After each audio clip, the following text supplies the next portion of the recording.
Kajian Kitab.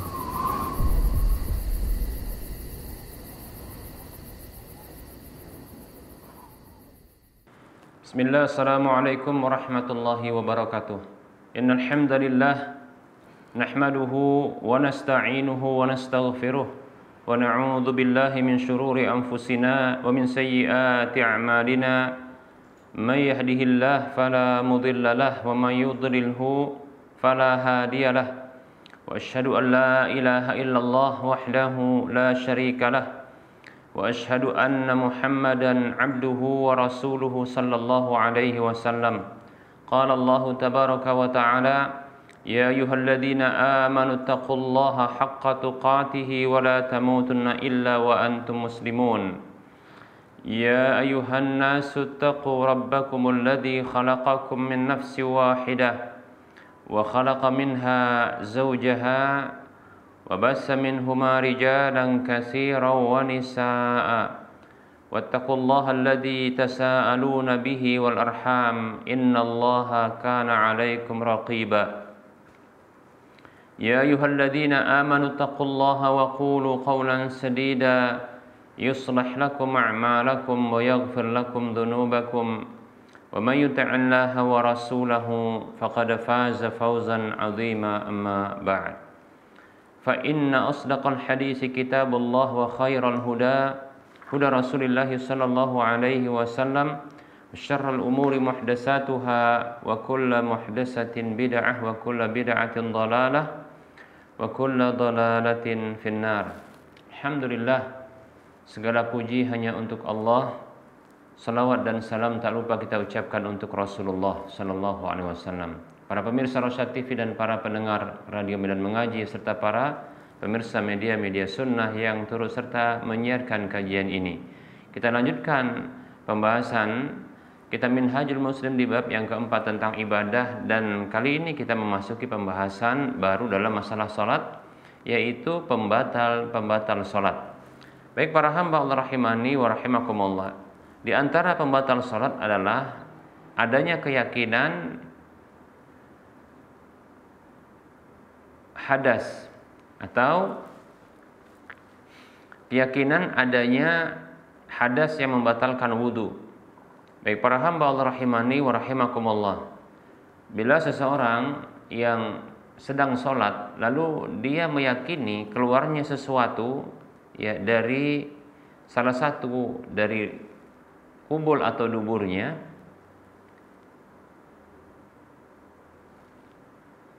dan itu dirasakan dengan bau atau dirasakan dengan suara, maka yang seperti ini membatalkan wudunya dan tentunya sekaligus membatalkan sholatnya.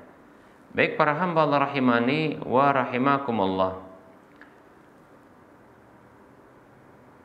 ada seseorang laki-laki yang bertanya kepada Rasulullah sallallahu alaihi wasallam. Dia mengeluhkan bahwasanya dia dikhayalkan ada sesuatu di dalam perutnya, yaitu gejolak dalam perutnya dalam kondisi dia sholat. Ya. Maka Rasulullah sallallahu alaihi wasallam bersabda kepadanya, la yanfatil aw la yansarif hatta yasma'a sautan aw yajida rihan. Maka kata Nabi sallallahu alaihi wasallam kepada orang tersebut, janganlah dia beranjak dari salatnya, jangan dia batalkan sampai dia mendengar suara atau dia mendapati bau. Demikian. Baik, hadis ini hadis yang diriwayatkan oleh Imam Al-Bukhari, demikian pula Imam Muslim. Baik para hamba Allah rahimani wa rahimakumullah, Rasulullah sallallahu alaihi wasallam melarang orang tersebut yang dikhayalkan dalam benaknya dia merasakan ada sesuatu yang bergejolak dalam perutnya, seolah-olah ada yang keluar, ada yang keluar. Maka Nabi melarangnya. ya sampai dia memastikan ada terdengar suara atau adanya bau yang didapatkannya. Demikian. Hanya sekedar merasakan ada sesuatu yang keluar, tapi dia ragu akan hal itu, ya. Maka yang seperti ini diabaikan, ya, karena bisa jadi itu gangguan dari syaitan. Ya, dia membuat keraguan-raguan untuk mengganggu seorang hamba yang sedang beribadah kepada Allah, yang sedang melakukan ketaatan kepada Allah Subhanahu wa taala. Baik para hamba Allah rahimani wa rahimakumullah. Maka ya keyakinan ya atau kepastian adanya hadas ya dengan cara dia mendengarkan suara atau mencium aroma atau mungkin mendapatkan bercak ya pada pakaiannya yang itu menunjukkan adanya najis yang keluar, maka atau sesuatu yang keluar, maka nah inilah yang kita katakan dengan kepastian seperti ini baru dia membatalkan wudunya ya. Dia batal, meyakini batalnya wudu, dengan begitu batal salatnya. Demikian para hamba Allah rahimani wa rahimakumullah. Kemudian yang kedua, pembatal salat yang kedua para hamba Allah rahimani wa rahimakumullah adalah tertinggalnya rukun atau syarat salat. Tertinggalnya syarat ataupun rukun salat tanpa ada udzur. Ya.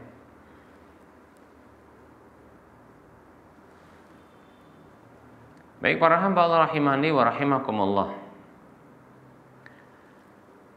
Nah, ini sebagaimana sabda Nabi Shallallahu alaihi wasallam kepada orang yang keliru salatnya tatkala beliau Shallallahu alaihi wasallam ya, melihatnya tidak tumakninah di dalam salatnya. Ini tumakninah ini merupakan ya rukun di dalam salat. Maka Rasul mengatakan sallallahu alaihi wasallam, irji fasalli fa innaka lam tusalli. Dalam hadis yang diriwayatkan oleh Imam Al-Bukhari dan Imam Muslim. Ya, irji fasalli fa innaka lam tusalli. Ya. Kembalilah kamu salat, kembalilah lalu salatlah karena sesungguhnya kamu belum salat, demikian, ya. Jadi tertinggalnya rukun lebih-lebih adalah syarat ya, di mana tidak mampu untuk bisa kembali kepada rukun atau syarat tersebut ya, maka ini membatalkan salat. Baik para hamba Allah rahimani wa rahimakumullah. Kemudian hal yang membatalkan salat berikutnya adalah makan dan minum, tentunya dengan sengaja. Ya, makan dan minum dengan sengaja.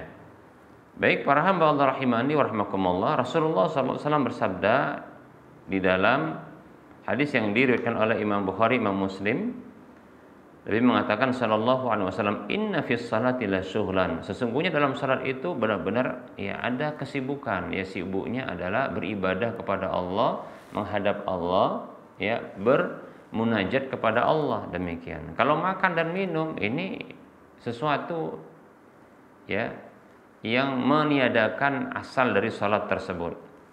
Ibnu Munzir rahimahullahu taala mengatakan, ajma' ahlul ilmi ala anna man akala au syariba fi salatil fardhi amidan anna alaihi al-i'adata. Ya. Kata beliau, sepakat para ulama ya dengan status ijma bahwasanya siapa saja yang makan atau minum di dalam salat fardu secara sengaja, maka wajib baginya untuk mengulang. Dari sini kita bisa pahami berarti ini adalah batal. Ijma akan batalnya ya salat orang yang salat fardu yang dia makan dan minum dengan sengaja. Wa kata fi salati tatawwu' 'indal jumhur li anna ma abtala al-fardha yubtilut tatawwu'a. Ya. Demikian pula dalam salat sunat ya menurut jumhur ulama ya itu juga membatalkan, wajib untuk mengulangi sholat. Karena sesungguhnya apa saja membatalkan sesuatu yang fardu, maka dia membatalkan sesuatu yang sunat juga, demikian ya. Baik, ini pernyataan dari ya Ibnul Munzir rahimahullahu taala. Baik para hamba Allah rahimani wa rahimakumullah. Kemudian pembatal salat berikutnya adalah berbicara dengan sengaja tanpa ada kemaslahatannya. Ya. Tanpa ada kemaslahatannya. Berdasarkan hadis dari Zaid bin Arqam radhiyallahu anhu, ia mengatakan, "Kunna natakallamu fi sholati, yukallimu ar-rajulu minna sahibahu wa huwa ila jambihi fi sholati." Dahulu kami itu biasa berbicara di dalam salat. Seseorang itu berbicara dengan temannya yang ada di sisinya di antara kami, ya, seorang laki-laki di antara kami itu biasa berbicara ya dengan temannya sementara dia berada di sisinya dalam kondisi salat. Hatta nazalat, sampai turun firman Allah Subhanahu wa taala, yaitu surah Al-Baqarah ayat 238. Allah katakan, "A'udzu billahi minasyaitonir rajim wa qumu lillahi qanitin." Dan berdirilah kalian tegak di hadapan Allah dalam kondisi tenang. Fa umirna bisukuti wa nuhina 'anil kalami. Maka kami diperintahkan untuk diam dan kami dilarang untuk berbicara. Demikian hadisnya, riwayat Bukhari dan Muslim. Tambahan ini adalah tambahan riwayat Muslim ya, yaitu larangan untuk berbicara. Baik para hamba Allah rahimani wa rahimakumullah, namun perlu diketahui bahwasanya orang yang berbicara dalam salat dalam kondisi dia lupa atau dalam kondisi dia tidak tahu hukum bahwasanya kalau berbicara itu bisa membatalkan salat, maka tidak batal salatnya ya.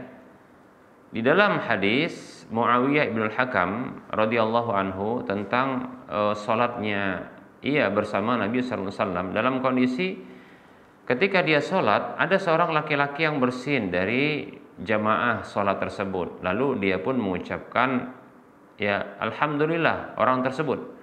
Maka Muawiyah bin Hakam mengatakan yarhamukallah, maka faja'alan nasu yanzuruna ilaihi, maka orang-orang melihat kepadanya ya.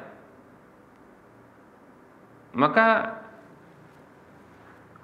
berkatalah Muawiyah bin Hakam, wah celaka ya, malakum tanduruna ilayya, ada apa gerangan kalian itu melihat kepadaku. Demikian di sini ya, Muawiyah bin Hakam radhiyallahu anhu itu ya berbicara namun tidak tahu hukumnya ya kepada orang-orang yang melihatnya ketika dia mendoakan orang yang bersin, yang ketika bersin dia mengucapkan alhamdulillah, maka Muawiyah bin Hakam membaca yarhamukallah. Namun ini ditegur oleh jamaah sahabat-sahabat yang sedang sholat ya, jemaah lainnya dengan cara melihatnya agar maksudnya diam ya.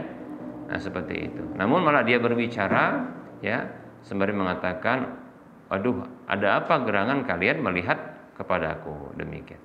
Baik para hamba Allah rahimani wa rahimakumullah. Nah di sini dalam hadis ini ya, dalam hadis ini ternyata di akhir hadis ya Rasulullah Shallallahu Alaihi Wasallam ya cuma mengatakan kepadanya, inna hadhihi as-salata la yasluhu fiha syai'un min kalamin nasi, innama huwa tasbih wa takbir wa qiraatul qur'ani.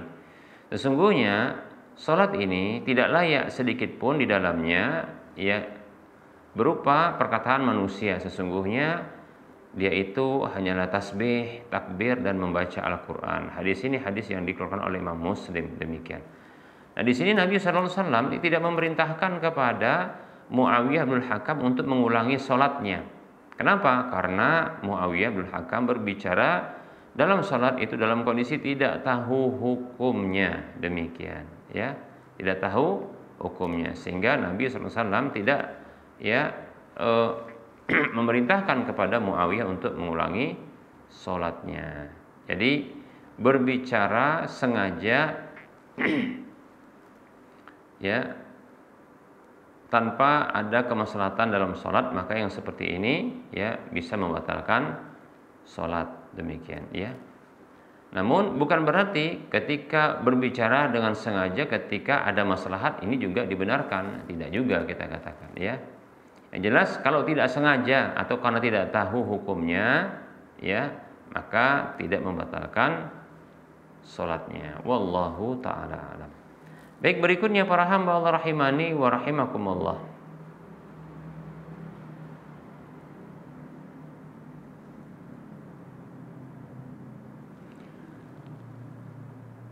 Pembatal salat berikutnya adalah tertawa. Ya. Tertawa yang diiringi dengan suara, ya. Bukan seseorang yang menahan ya mulutnya untuk supaya tidak tertawa, ya. Tertawa ini adalah tertawa yang diiringi dengan suara, ya, maka yang seperti ini ya ini batal salatnya berdasarkan ijma para ulama sebagaimana yang dinukilkan oleh Ibnul Mundir rahimahullahu taala. Demikian ya.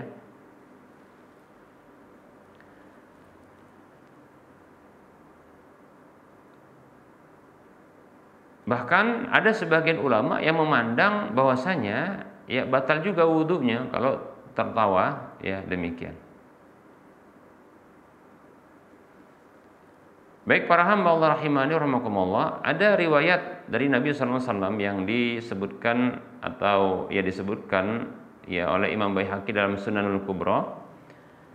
Disebutkan ya Rasulullah bersabda, la yaqta'u as-salata al-kasru walakin yaqta'uha al-qahqahatu.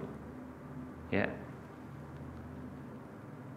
Salat itu tidaklah terputus oleh al-kasru, ya, yaitu semacam senyuman lebar, ya, yang mendekati tertawa tapi hanya tidak keluar suara, ya.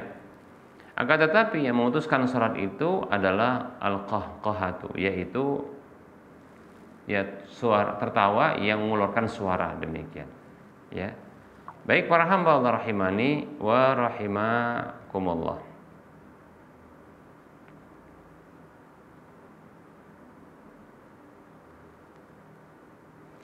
Dari Jabir ya radhiyallahu anhu disebutkan la yaqta'u salata at-tabassumu walakin yaqta'u al-qarqaratu, ya. Disebutkan ya oleh Jabir yang diriwayatkan oleh Imam Ibnu Abi Syaibah, demikian pula Abdul Razak dengan sanad yang hasan. Jabir mengatakan radhiyallahu anhu ya tidaklah memutus salat senyum, ya, akan tetapi yang memutuskan itu adalah terbahak-bahak, yaitu tertawa yang dengan suara, demikian ya. Baik para hamba Allah rahimani wa rahimakumullah. Berikutnya ada tambahan ya. Berikutnya yang membatalkan salat itu adalah ya banyak bergerak. Ya, gerakan yang banyak yang menunjukkan ini seolah-olah orang tersebut tidak dalam kondisi salat. Ya. Karena sibuknya dia, ya, sibuknya hati dia dari gerakan-gerakan tersebut. Ya, menunjukkan seperti dia tidak sholat. Ya, anggota badannya, ya, kemudian hatinya, nah seperti itu. Sehingga dia banyak bergerak. Mulai dari tangan kanannya yang menggaruk, ya, kemudian tangan kiri mungkin mengambil sesuatu di kantongnya, demikian. Nah, kemudian berlanjut dengan menepiskan sesuatu di pakaiannya, merapikan bajunya, demikian, ya.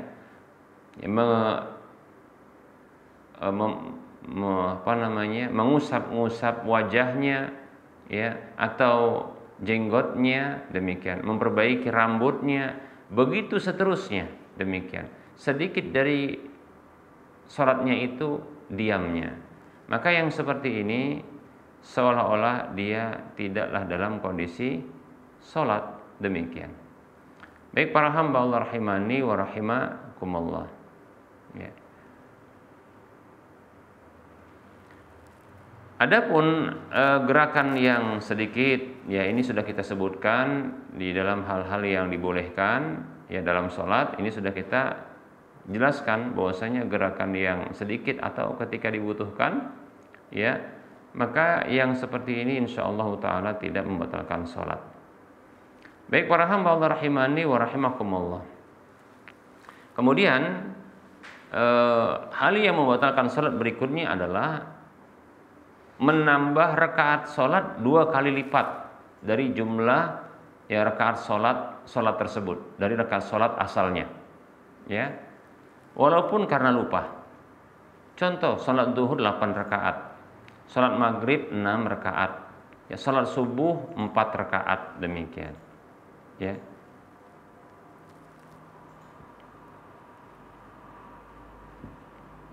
Tambahan yang luar biasa seperti ini, ya ini sebahagian ulama menyatakan bahwasanya ya dia kehilangan roh dari sholatnya, ya orang yang seperti ini ya tidak khusyuk, ya kemudian kehilangan roh dalam sholatnya, maka itu membatalkan sholatnya. Kenapa? Sampai dua kali ya dia menambah jumlah rakaat sholatnya, demikian. Nah ini menunjukkan seolah-olah dia memang tidak sholat. Wallahu ta'ala a'lam.